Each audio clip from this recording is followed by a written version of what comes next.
Halo sahabatku, Assalamualaikum warahmatullahi wabarakatuh. Nah, jumpa lagi dengan saya Rian Dilinglung di channel Lebah Madu Jawa ya. Nah, di channel ini tentu saja saya akan mengulas soal budidaya lebah madu jenis kelanceng dan apis carana. Nah, dalam kesempatan kali ini saya akan mengulas tuntas soal budidaya lebah kelanceng atau kelulut ya teman-teman. Sebenarnya untuk budidaya lebah kelanceng atau kelulut ini sangat mudah sekali ya teman-teman. Cuman untuk mengurangi kegagalan, alangkah baiknya kita lakukan persiapan-persiapan yang matang terlebih dahulu ya. Terutama buat kalian yang masih baru atau masih belajar soal budidaya lebah kelanceng ini, biar tidak ada kegagalan atau tidak ada halangan yang berarti ya teman-teman. Jadi apa saja sih persiapan yang harus dilakuin sebelum kita mulai budidaya lebah jenis kelanceng ini? Oke, simak terus video saya ya teman-teman.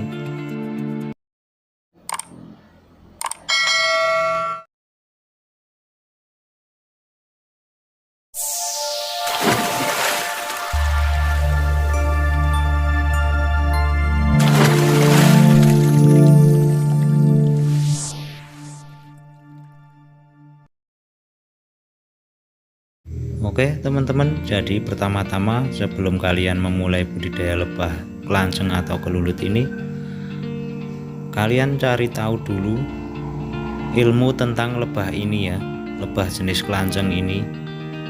Kenapa kalian harus cari ilmu dulu? Karena nantinya dari ilmu dasar tersebut kalian akan menemukan ilmu-ilmu atau cara perawatan yang lainnya ya teman-teman. Jadi untuk ilmu dasar pertama ini yaitu kalian harus kenali dulu lebah jenis kelanceng atau kelulut ini karakternya bagaimana sih, dan apa saja sih yang dibutuhkan oleh lebah kelanceng atau kelulut ini untuk berkembang biak. Nah, itu wajib kalian ketahui dulu ya teman-teman.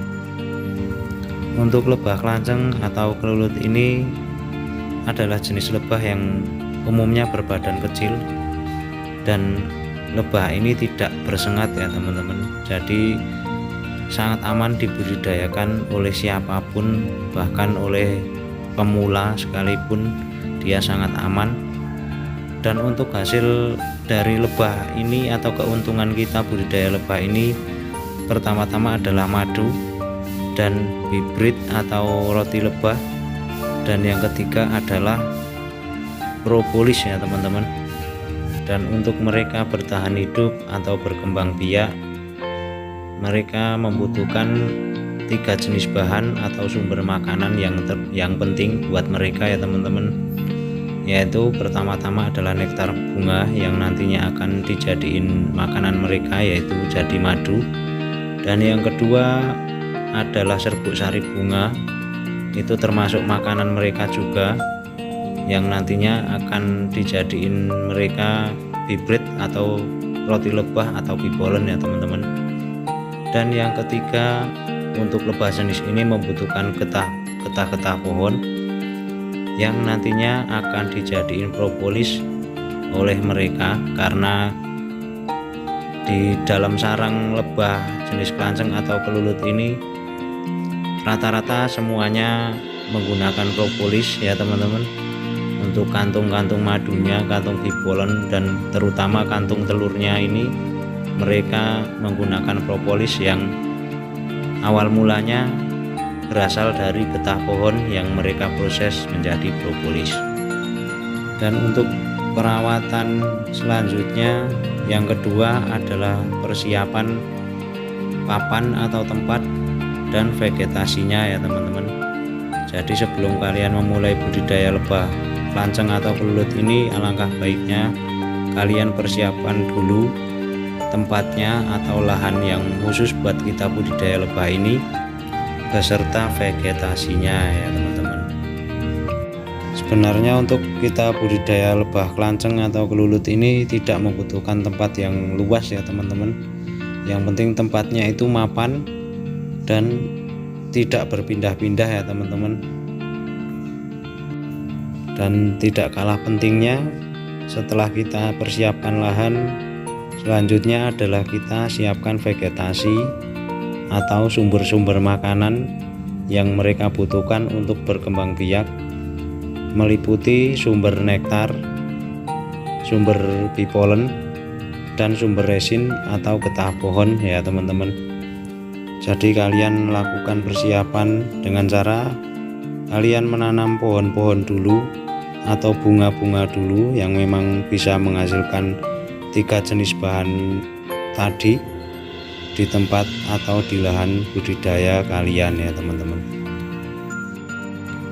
Nah oke teman-teman, setelah kita lakukan persiapan lahan dan vegetasinya, yang ketiga adalah persiapan bibitnya. Dan untuk mendukung kelancaran atau kesuksesan kita budidaya lebah jenis kelanceng atau belulut ini, tidak kalah penting adalah pemilihan bibit yang bagus dan tentunya prospek kedepannya ya. Bibitnya bisa kalian dapat dari berburu langsung ke alam, atau kalian kalau nggak mau ribet bisa kalian beli di peternak-peternak yang sudah jalan, sekalian kalian cari ilmunya atau belajar ilmunya ya teman-teman. Dan untuk bibit lebah kelanceng ini yang bagus, ciri-cirinya adalah komponennya lengkap,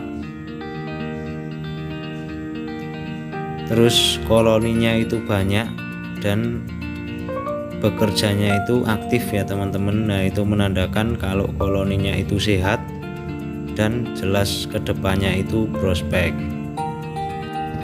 Untuk jenis-jenis lebahnya atau jenis bibitnya, ini jenisnya lebah kelanceng ini banyak ya teman-teman. Jadi nanti tergantung kalian saja atau tempat kalian yang bagus itu dikasih lebah jenis apa. Nah itu nanti bisa kalian pelajari lagi. Tapi untuk kalian yang masih baru atau yang masih pemula, saya sarankan kalian budidaya lebah kelanceng dari jenis Levisep ya teman-teman. Karena dari lebah jenis Levisep itu pertama-tama dia mudah beradaptasi, tidak gampang mati atau tidak gampang stres lebahnya, dan tentu saja harganya murah. Jadi misal ada kegagalan tidak terlalu banyak kerugiannya ya teman-teman. Nah oke teman-teman, sahabat lebah, mungkin sampai di sini dulu cerita saya atau edukasi saya. Mudah-mudahan ada manfaat buat kalian, dan misal ada salah dan kekurangan saya mohon maaf yang sebesar-besarnya ya teman-teman. Oke, akhirul salam, saya Riyandi Linglung dari channel Lebah Madu Jawa. Salam sahabat lebah, semoga sukses selalu buat kalian. Wassalamualaikum warahmatullahi wabarakatuh.